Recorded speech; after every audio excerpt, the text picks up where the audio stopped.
this episode of Brielle the Borador, we are going to talk about the home-cooked food that I make for Brielle and primarily for Kiara, who's my 12 and a half year old lab German Shepherd cross, who was diagnosed with cancer about a year and a half ago. And they told us she would only have a month to live, but we're very lucky. She's doing super well on home-cooked food and homeopathic meds. So I use a big giant pot like this. This is my Le Creuset pot I use.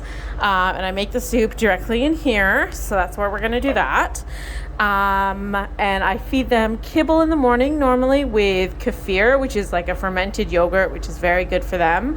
And then I save the soup for the evenings. It's a chunky soup, as you'll see, so it's really easy for them to eat. And because of the water, of course, it keeps them hydrated.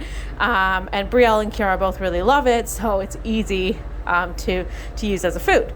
So what goes in this soup? Well, the base, of course, is going to be water. If you have something like chicken broth or something like that, I'm sure you could use that as well. I'm a vegetarian, so I try to keep the meat very simple. I don't like touching it. And so I just try to make it as simple as possible, as I can show you now. So let's head over to the ingredients.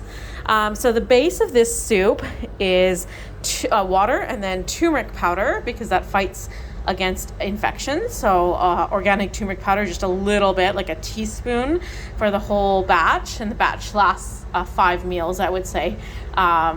Maybe about 4 meals for the two of them, basically. So I make it about once or twice a week, okay?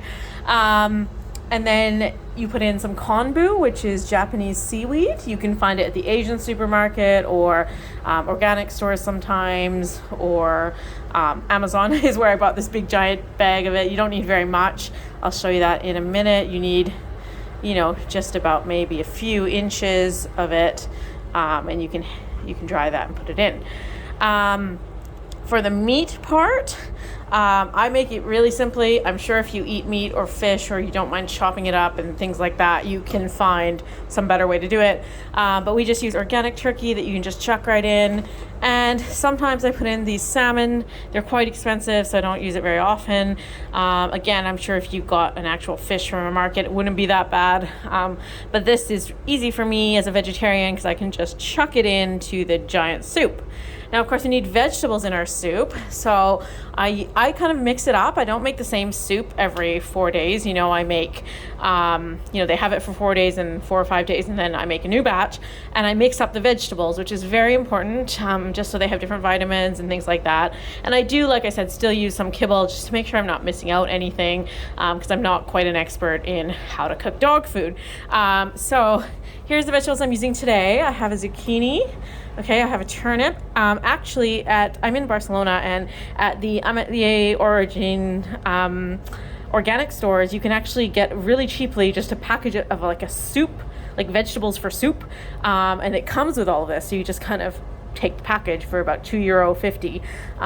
So that's what I've done. I've got the carrots, I've got this cabbage, this turnip, this little, I believe this is a different type of turnip. I'm not really sure, to be honest, which vegetable that is. But I use it all the time. And then I normally stick in an apple. A green apple is sometimes better, or just switch it up. Celery as well came in the package.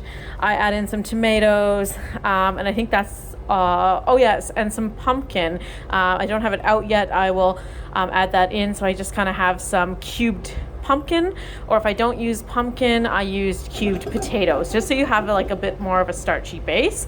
And yeah, that kind of complements the meat. So I'm going to chop this up now, and then you can have a look at what that looks like, and we'll throw it in. It's super simple.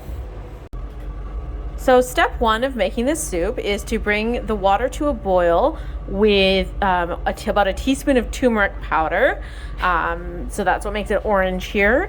Depending on the quality of your turmeric powder, it might be a deeper or lighter orange. And then you can see as well that I've put in konbu. So I just took scissors and chopped up the konbu strip that I showed you before. A few inches of it, like a square, a few inches tall and a few inches wide. And I just chopped that in there, so you can see if we stir this in here, it gets mixed up really nicely. And you can see I've got it on maximum here, just so it brings it to a boil. So that is step 1. Okay, step 2 is chopping all these beautiful vegetables here. So like I said, I do vary it up, and you just have to chop them all up and basically add them in. So step 2 is chopping and adding. And basically the order I add them in is the vegetables that are thicker, more starchy, like if I had potato, or here you can see I've got pumpkin and apple. I add those in first. Then I add in the also carrots and zucchini because they're a little bit harder. I give that a little bit of time, and then I'll add in something like celery, tomatoes. The cabbage is the last vegetable to go in. If you have spinach, I would add it right at the end because it wilts really quickly.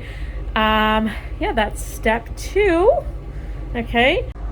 So you can see step 2 here, chop and add all the vegetables, and you can see it's still kind of boiling, but I will bring that down to a simmer once I add everything in. And step 3 was to chop up the meat. Like I said, I've got the turkey and the little salmon bits here. I chopped them up with scissors so I didn't have to touch it. Vegetarian here. And then you can see the cabbage I haven't quite put in yet because it kind of needs to go last, right? It also, you want to make sure that you don't put too much in here so that it doesn't overflow. And that's step 3. And then it's really easy. You just wait. You just simmer it down to a 6, which I'll do in a second.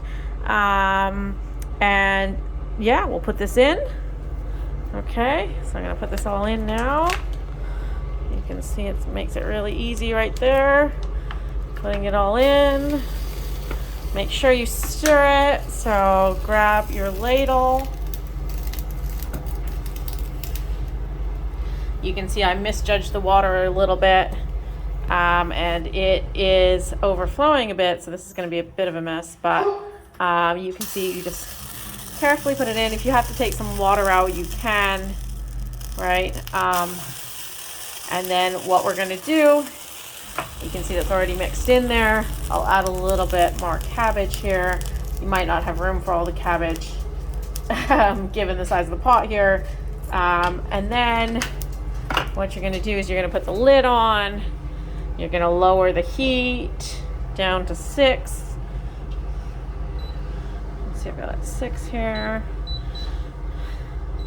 And then we just wait about 15 minutes or so. I usually leave it a little longer, and I'll show you the final product. So as you can see here, this is the final product, our soup dog food meals for the next 4 to 5-ish days for Kiara and Brielle. So I've just put them in Tupperwares, and I'm just going to wait for them to cool down before I store them in the fridge. So I hope you've liked this video on how to make dog food soup. And if you have liked it, please don't forget to hit the like button and subscribe so we can make you more videos by Brielle the Borodor. Enjoy! Stay tuned for our next episode on top Borodor training tips.